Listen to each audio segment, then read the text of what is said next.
Alexis. Hi, I'm Tim.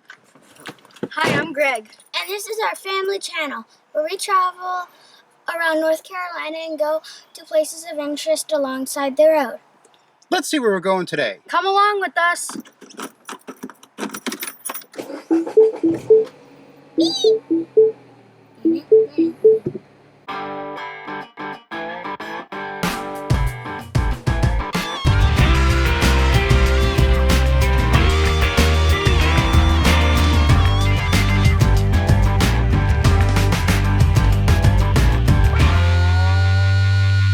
Hey guys, today we're at NC State University. It's our first time To see a plant that smells like dragged us to some plant rotten flesh. It smells more like rotten fish. So let's go see what this is all about. Yeah. Here we go. All right, everybody, we are here at NC State Horticultural Center for the last bit of the bloom of something called the corpse flower. Let's take a look.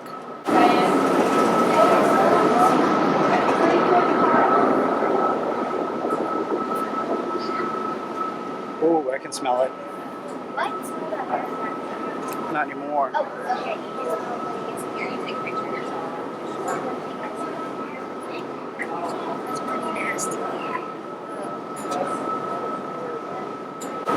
There it is. And it stinks. What do you guys think of this? Yeah. You don't like the smell? No. What does it smell like? Seafood. Fish. Yeah. So the plant is known as the Titan Arum. This one in particular is named Lupin, probably like Remus Lupin from Harry Potter. And what you can see are all the different stages of life of the plant. The one in the center that we're seeing now is the one that we just missed by a few hours. The plant only blooms for about a day or so. Eventually it'll turn into this tree-like structure here and it will drop seeds and form new plants that will take about 7 to 10 years to bloom again. This one came to us through Brandon, who brought it when he came to grad school here. And it's about 16 years old now. It's bloomed twice. This is second bloom. And we had not had anything like this in the conservatory before, so when he asked if he could bring it down, we said, please do. And so it has generated more publicity for the Cows College of Ag and Life Sciences and for the War Department than any other thing that we've had in the conservatory anyways. Hey guys, so we just came in from seeing the plant, and there's some clips, and I was going to tell you what I think about it, and Greg is here. Don't know if he wants to tell. It smells like seafood. There you go, for him. I think it's pretty cool, but this morning we had a camera and we were watching it through the camera. Don't worry. We were watching a live stream that they have, and it was beautiful, and it was all standing up straight, but as you saw, it was bended down. But that's the good news about it, but the sad thing is it smells like fish. Raw It always smells like fish. fish. And That's natural scent. And sadly, it isn't at its full bloom, and it's gonna last only for maybe a couple more hours, and then it will go bye-bye, and then it will have to take 7 to 10 more years to grow again. I've had Lupin for 10 years, Okay. and I got it first at the Huntington Botanical Garden as a small bulb. It was kind of hard to believe, we just had a bloom like 3 years ago, and they typically will rebloom anywhere from like 3 is possible, but sometimes up as many as 7 after being 13, it took 13 years before it bloomed the first time. Wow. And after waiting that long for it, and then thinking you're in another flower like just 3 years later, it's kind of a hope, I guess, or a dream.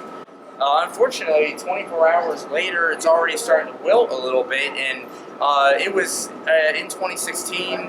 The flower didn't wilt like this until almost day 3. So it's some of the reasoning we think behind that is it's just we're blooming in the middle of the summer. It's a lot warmer. Last time it bloomed late September, so it was cooler, and it helped it you know, the cooler temps are gonna help maintain this flower longer.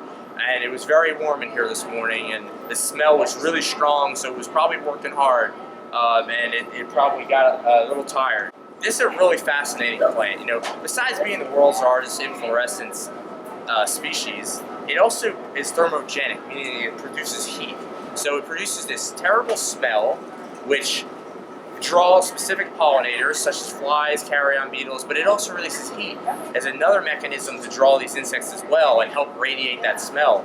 The spadex here, this yellow part, is the part that heats up on this plant, which serves as a landing pad for insects. So they can sense this and see it, and they fall and they land on that. You know, it can stick up above, like in the jungle canopy in its habitat in Indonesia, and they'll travel down on the bottom and pollinate the plant. You know, there's very few plants that can produce heat.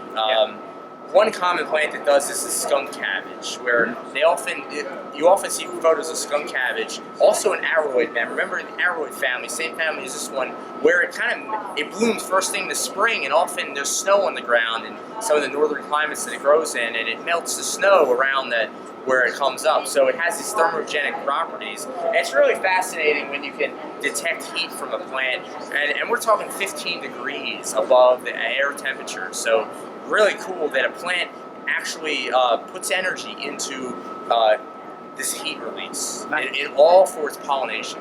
Nice. So it's just a really cool technique. So next up, after this whole flower is going to fade away, and it's going to actually turn brown. It's going to dry up, and underground in the soil is a tuber, or the corm, and that corm weighs 120 pounds. So when this browns up, it's going to become a leaf again. And we have a leaf right here. This is kind of what the leaf looks like, except Lupin's leaf is much larger than that, standing usually around 10 foot tall.